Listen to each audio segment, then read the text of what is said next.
मेरे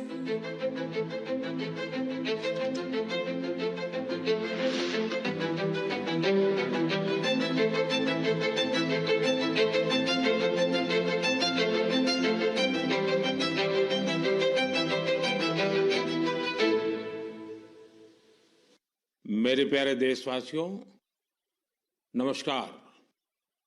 मन की बात में आप सबका स्वागत है।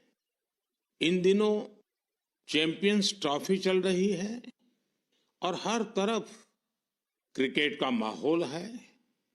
क्रिकेट में सेंचुरी का रोमांच क्या होता है, ये तो हम सब भली भांति जानते हैं।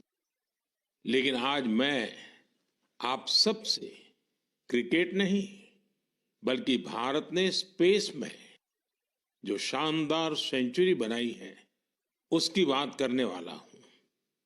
पिछले महीने देश इसरो के 100वें रॉकेट की लॉन्चिंग के साक्षी बने हैं। ये केवल एक नंबर नहीं है, बल्कि इससे स्पेस साइंस में नित नई ऊंचाइयों को छूने के हमारे संकल्प का भी पता चलता है। हमारी स्पेस जर्नी की शुरुआत बहुत ही सामान्य तरीके से हुई थी। इसमें कदम कदम पर चुनौतियां थी, लेकिन हमारे वैज्ञानिक विजय प्राप्त करते हुए आगे बढ़ते ही गए।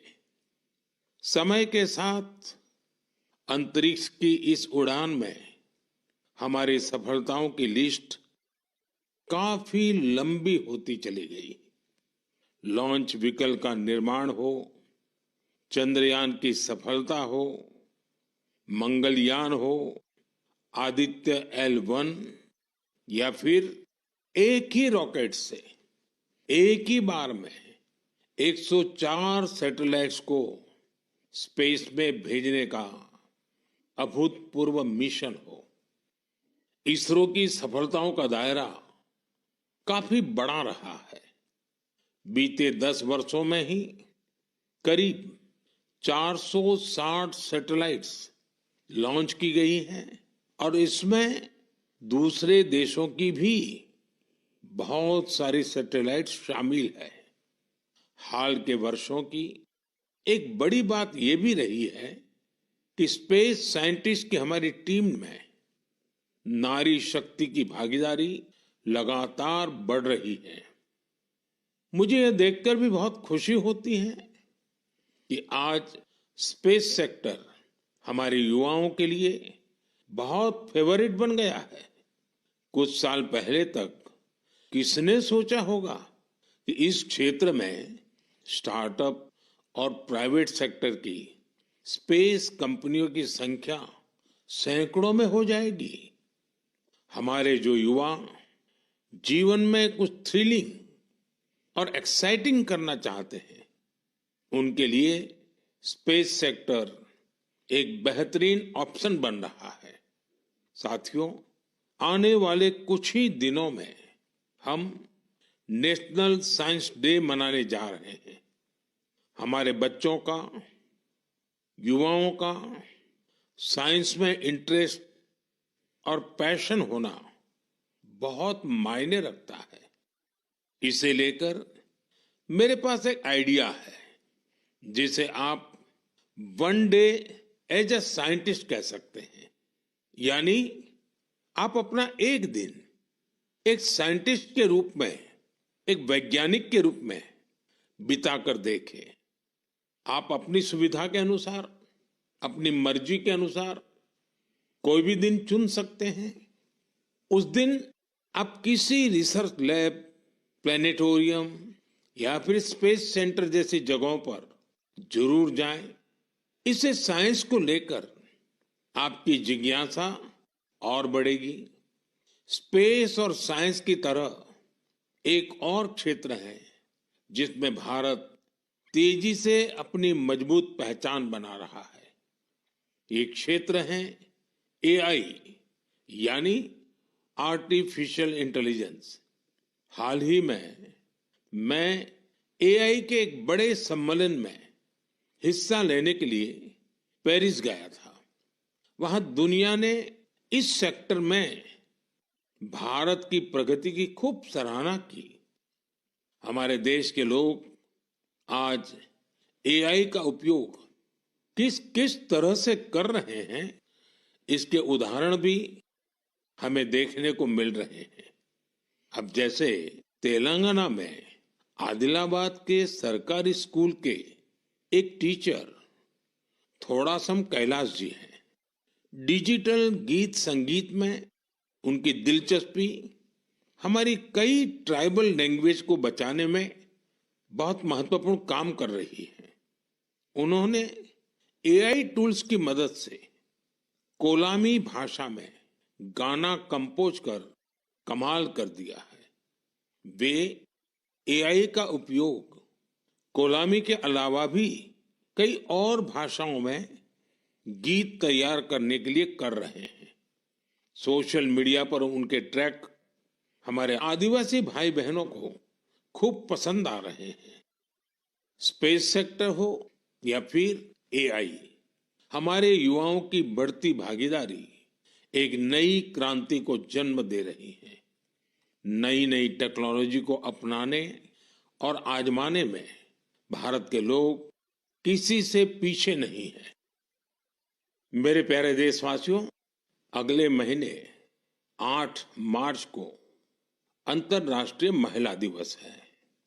यह हमारी नारी शक्ति को नमन करने का एक विशेष अवसर होता है। देवी महात्म्य में कहा गया है, विद्याः समस्ताः तव देवी भेदाः स्त्रियः समस्ताः सकला जगत्सु। अर्थात सभी विद्याएं देवी के ही विभिन्न स्वरूपों की अभिव्यक्ति है और जगत की समस्त नारी शक्ति में भी उनका ही प्रतिरूप है। हमारी संस्कृति में बेटियों का सम्मान सर्वोपरि रहा है। देश की मातृशक्ति ने हमारे स्वतंत्रता संग्राम और संविधान के निर्माण में भी बड़ी भूमिका निभाई है। संविधान सभा में हमारा राष्ट्रीय ध्वज प्रस्तुत करते हुए हंसा मेहता जी ने जो कहा था, मैं उन्हीं की आवाज में आप सबके साथ शेयर कर रहा हूं। It is in the fitness of things that this first flag that will fly over this august house should be a gift from the women of India. We have donned the saffron color. We have fought, suffered and sacrificed in the cause of our country's freedom. We have today attained our goals. In presenting this symbol of our freedom, we once more offer our services to the nation. We pledge ourselves to work for a great India, for building up a nation that will be a nation among nations. We pledge ourselves for working for a greater cause to maintain the freedom that we have achieved. साथियों, हंसा मेहता जी ने हमारे राष्ट्रीय ध्वज के निर्माण से लेकर उसके लिए बलिदान देने वाली देश भर की महिलाओं के योगदान को सामने रखा था। उनका मानना था कि हमारे तिरंगे में केसरिया रंग से भी ये भावना उजागर होती है।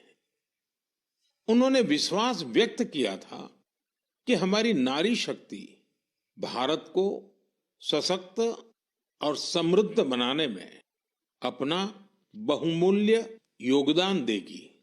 आज उनकी बातें सच साबित हो रही हैं। आप किसी भी क्षेत्र पर नजर डालें तो पाएंगे कि महिलाओं का योगदान कितना व्यापक है। साथियों, इस बार महिला दिवस पर मैं एक ऐसी पहल करने जा रहा हूं जो हमारी नारी शक्ति को समर्पित होगी। इस विशेष अवसर पर मैं अपने सोशल मीडिया अकाउंट जैसे एक्स, इंस्टाग्राम के अकाउंट्स, उनको देश की कुछ इंस्पायरिंग वुमेन को एक दिन के लिए सौंपने जा रहा हूं। ऐसी वुमेन जिन्होंने अलग अलग क्षेत्रों में उपलब्धियां हासिल की हैं, इनोवेशन किया है, अलग अलग क्षेत्रों में अपनी एक अलग पहचान बनाई है।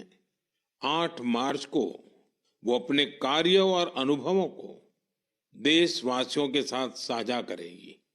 प्लेटफॉर्म भले ही मेरा होगा, लेकिन वहां उनके अनुभव, उनकी चुनौतियां और उनकी उपलब्धियों की बात होगी। यदि आप चाहती हैं कि ये अवसर आपको मिले, तो नमो ऐप पर बनाए गए विशेष फोरम के माध्यम से इस प्रयोग का हिस्सा बने और मेरे एक्स और इंस्टाग्राम अकाउंट से पूरी दुनिया तक अपनी बात पहुंचाए। तो आइए इस बार महिला दिवस पर हम सब मिलकर अदम्य नारी शक्ति को सेलिब्रेट करें, सम्मान करें, नमन करें। मेरे प्यारे देशवासियों, आप में से बहुत सारे लोग ऐसे होंगे जिन्होंने उत्तराखंड में हुए राष्ट्रीय खेलों के रोमांच का आनंद उठाया होगा। देश भर के 11,000 से अधिक एथलीट्स ने इसमें शानदार प्रदर्शन किया। इस आयोजन ने देवभूमि के नए स्वरूप को पेश किया। उत्तराखंड अब देश में स्ट्रांग स्पोर्टिंग फोर्स के रूप में भी उभर रहा है। उत्तराखंड के खिलाड़ियों ने भी शानदार प्रदर्शन किया। इस बार उत्तराखंड 7वें स्थान पर रहा। यही तो पावर ऑफ स्पोर्ट्स है, जो इंडिविजुअल्स और कम्युनिटीज के साथ साथ पूरे राज्य का कायाकल्प कर देती है। इससे जहां भावी पीढ़ियां प्रेरित होती हैं, वहीं कल्चर ऑफ एक्सेलेंस को भी बढ़ावा मिलता है। साथियों, आज देश भर में इन खेलों के कुछ यादगार प्रदर्शनों की खूब चर्चा है। इन खेलों में सबसे ज्यादा गोल्ड मेडल जीतने वाली सर्विसेज की टीम को मेरी बहुत बहुत बधाई। राष्ट्रीय खेलों में हिस्सा लेने वाले हर खिलाड़ी की भी मैं सराहना करता हूं। हमारे बहुत से खिलाड़ी खेलो इंडिया अभियान की देन है। हिमाचल प्रदेश के सावन बरवाल, महाराष्ट्र के किरण मात्रे, तेजस सिरसे या आंध्र प्रदेश की ज्योति याराजी, सबने देश को नई उम्मीदें दी हैं। उत्तर प्रदेश के जेवलिन थ्रोअर सचिन यादव और हरियाणा की हाई जंपर पूजा और कर्नाटका की स्विमर धिनिधि दे सिंधु ने देशवासियों का दिल जीता। इन्होंने 3 नए राष्ट्रीय रिकॉर्ड बनाकर सबको चौंका दिया। इस बार के राष्ट्रीय खेलों में टीनेज चैंपियंस, उनका नंबर हैरान करने वाला है। 15 साल के शूटर गेविन एंटनी, यूपी की हैमर थ्रो खिलाड़ी 16 साल की अनुष्का यादव, मध्य प्रदेश के 19 साल के पोल वाल्टर देव कुमार मीणा ने साबित किया कि भारत का स्पोर्टिंग फ्यूचर बेहद प्रतिभावान पीढ़ी के हाथों में है। उत्तराखंड में हुए नेशनल गेम्स ने ये भी दिखाया कि कभी हार ना मानने वाले जीतते जरूर है। कंफर्ट के साथ कोई चैंपियन नहीं बनता। मुझे खुशी है हमारे युवा एथलीटों के डिटर्मिनेशन और डिसिप्लिन के साथ भारत आज ग्लोबल स्पोर्टिंग पावर हाउस बनने की ओर तेजी से आगे बढ़ रहा है। मेरे प्यारे देशवासियों, देहरादून में नेशनल गेम्स की ओपनिंग के दौरान मैंने एक बहुत ही अहम विषय उठाया है जिसने देश में एक नई चर्चा की शुरुआत की है। ये विषय है ओबेसिटी यानी मोटापा। एक फिट और हेल्दी नेशन बनने के लिए हमें ओबेसिटी की समस्या से निपटना ही होगा। एक स्टडी के मुताबिक आज हर 8 में से 1 व्यक्ति ओबेसिटी की समस्या से परेशान है। बीते वर्षों में ओबेसिटी के मामले दोगुने हो गए हैं, लेकिन इससे भी ज्यादा चिंता की बात यह है कि बच्चों में भी मोटापे की समस्या 4 गुना बढ़ गई है। WHO का डेटा बताता है कि 2022 में दुनिया भर में करीब 250 करोड़ लोग ओवरवेट थे, यानी आवश्यकता से भी कहीं ज्यादा वजन था। ये आंकड़े बेहद गंभीर है और हम सभी को सोचने पर मजबूर करते हैं कि आखिर ऐसा क्यों हो रहा है। अधिक वजन या मोटापा कई तरह की परेशानियों को, बीमारियों को भी जन्म देता है। हम सब मिलकर छोटे छोटे प्रयासों से इस चुनौती से निपट सकते हैं। जैसे एक तरीका मैंने सुझाया था, खाने के तेल में 10% 10% की कमी करना। आप तय कर लीजिए कि हर महीने 10% कम तेल उपयोग करेंगे। आप तय कर सकते हैं कि जो तेल खाने के लिए खरीदा जाता है, खरीदते समय ही अब 10% कम ही खरीदेंगे। ये ओबेसिटी कम करने की दिशा में एक अहम कदम होगा। मैं आज मन की बात में इस विषय पर कुछ स्पेशल मैसेज भी आप लोगों से शेयर करना चाहता हूं। शुरुआत ओलंपिक मेडलिस्ट नीरज चोपड़ा जी से करते हैं, जिन्होंने खुद सफलतापूर्वक ओबेसिटी पर काबू पाकर दिखाया है। सभी को नमस्ते, मैं नीरज चोपड़ा आज आप सभी को बताना चाहता हूं कि हमारे माननीय प्रधानमंत्री श्री नरेंद्र मोदी जी ने मन की बात में इस बार ओबेसिटी के बारे में चर्चा की है, जो हमारे देश के लिए बहुत ही अहम मुद्दा है। और मैं कहीं ना कहीं इस बात को खुद से भी रिलेट करता हूं, क्योंकि जब मैंने ग्राउंड पे जाना स्टार्ट किया था तो उस टाइम में भी मेरा भी काफी मोटापा था, और मैंने जब ट्रेनिंग स्टार्ट की, अच्छा खाना स्टार्ट किया, तो काफी हेल्थ में मेरे सुधार आया। और उसके बाद जब मैं एक प्रोफेशनल एथलीट बन गया तो उसमें भी मेरी काफी हेल्प मिली। और साथ में बताना चाहूंगा कि जो पेरेंट्स हैं वो खुद भी आउटडोर स्पोर्ट कोई ना कोई खेलने अपने बच्चों को भी लेके जाएं और एक अच्छा हेल्दी लाइफस्टाइल बनाएं, अच्छा खाएं और अपने शरीर को 1 घंटा या जितना भी टाइम आप दे सकते हैं दिन में वो दें एक्सरसाइज के लिए। और मैं एक बात और ऐड करना चाहूंगा, अभी हाल ही में हमारे प्रधानमंत्री जी ने बोला था कि जो खाने में यूज होने वाला ऑयल है उसको 10% तक कम करें, क्योंकि कई बार हम काफी तली हुई चीजें, ऐसी चीजें खा लेते हैं जिससे ओबेसिटी पे काफी इम्पैक्ट पड़ता है। तो मैं सभी को कहना चाहूंगा कि इन चीजों से बचें और अपनी हेल्थ का ध्यान रखें। बस यही आपसे मैं गुजारिश करता हूं और साथ उठ के हम अपने देश को ऊपर उठाएंगे। धन्यवाद। नीरज जी, आपका बहुत बहुत आभार। जानी मानी एथलीट निखत जरीन जी ने भी इस विषय पर अपनी बात रखी है।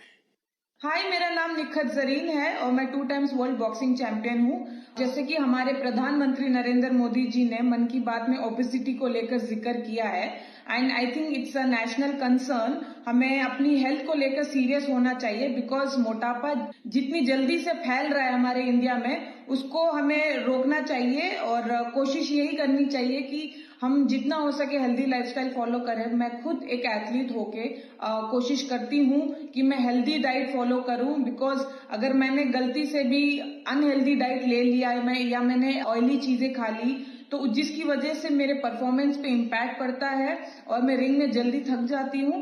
एंड मैं कोशिश यही करती हूँ कि मैं जितना हो सके एडिबल ऑयल जैसी चीजों को मैं कम इस्तेमाल करूँ और उसकी जगह हेल्दी डाइट फॉलो करूँ और डेली फिजिकल एक्टिविटी करूँ, जिसकी वजह से मैं हमेशा फिट रहती हूँ।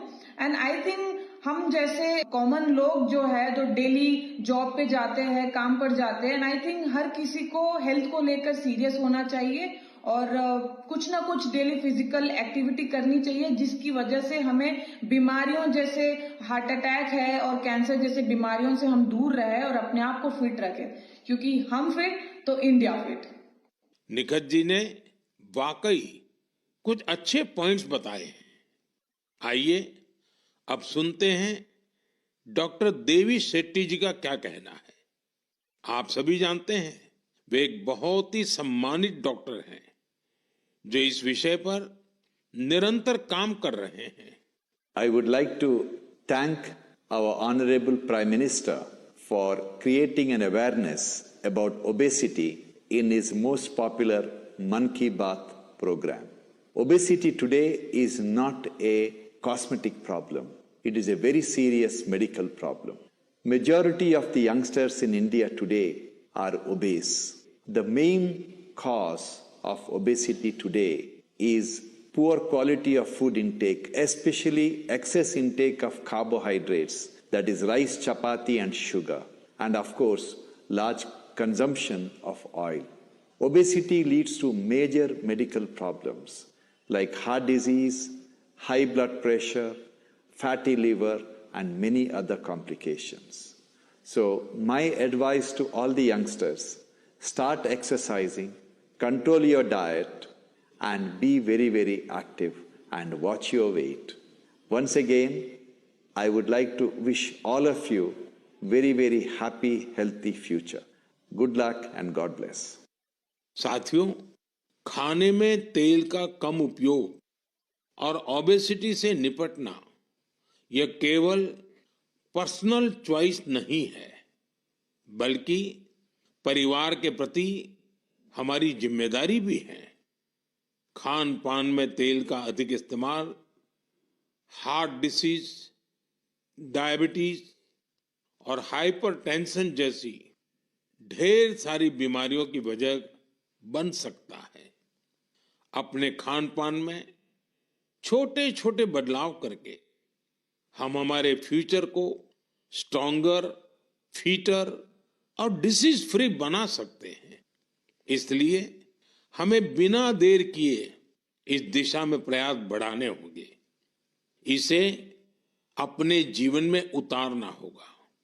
हम सब मिलकर इसे खेल खेल में बहुत प्रभावी रूप से कर सकते हैं।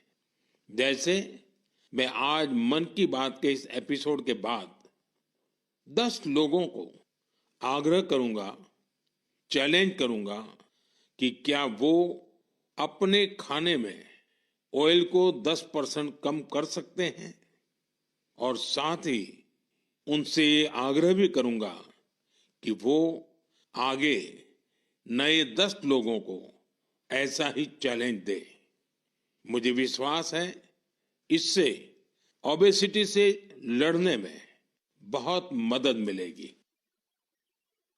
साथियों, क्या आप जानते हैं कि Asiatic lion, Angul, pygmy hogs और लायन टेल मैकाक, इसमें क्या समानता है?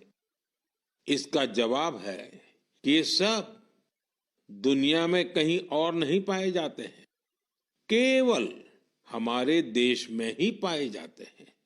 वाकई हमारे यहाँ वनस्पति और जीव जंतुओं का एक बहुत ही वाइब्रेंट इकोसिस्टम है, और ये वन्य जीव हमारे इतिहास और संस्कृति में रचे बसे हुए हैं।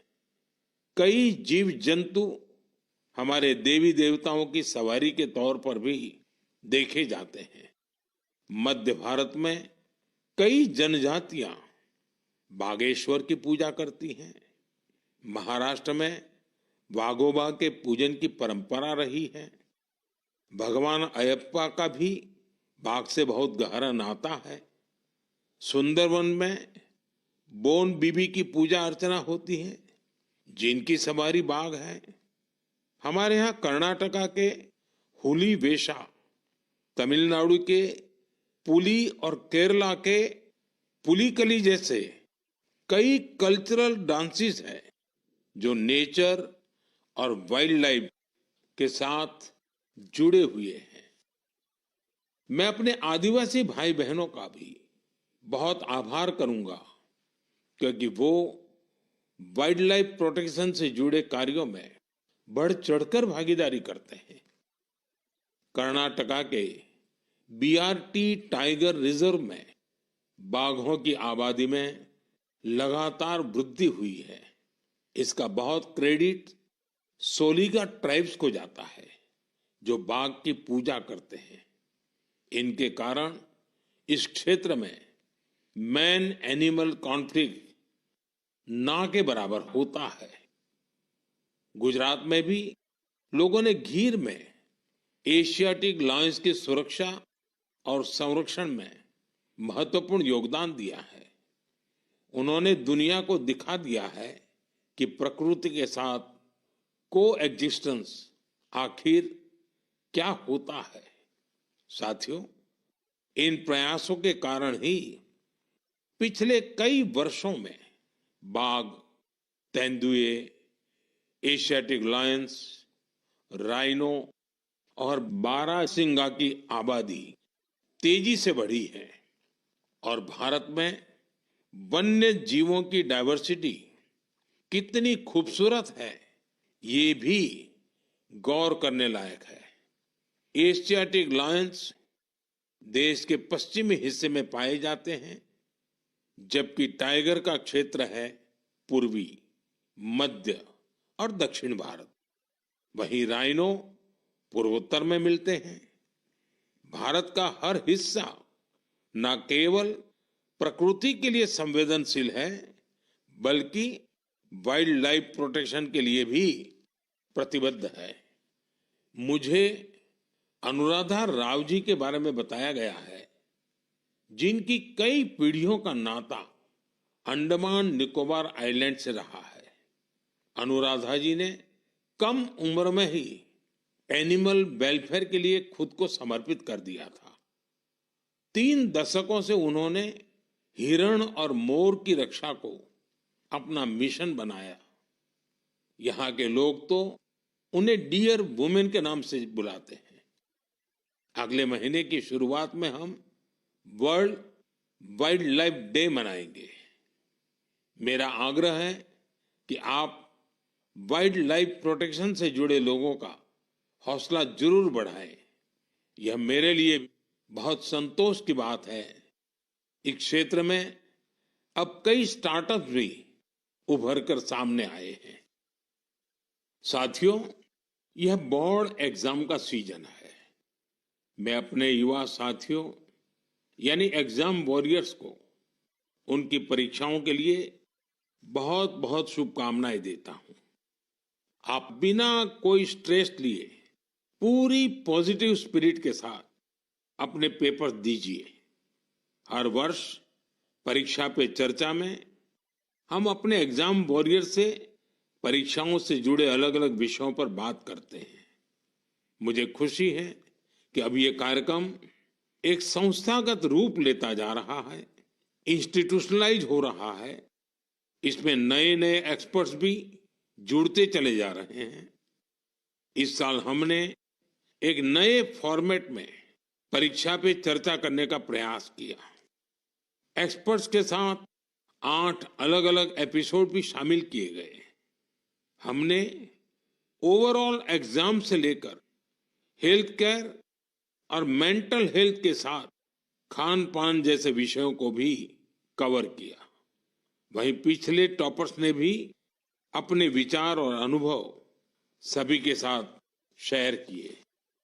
बहुत से युवाओं, उनके पेरेंट्स और टीचर्स ने इस बारे में मुझे पत्र लिखे हैं।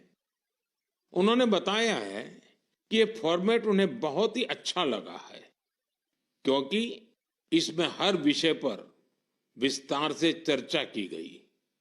इंस्टाग्राम पर भी हमारे युवा साथियों ने इन एपिसोड को बड़ी संख्या में देखा है।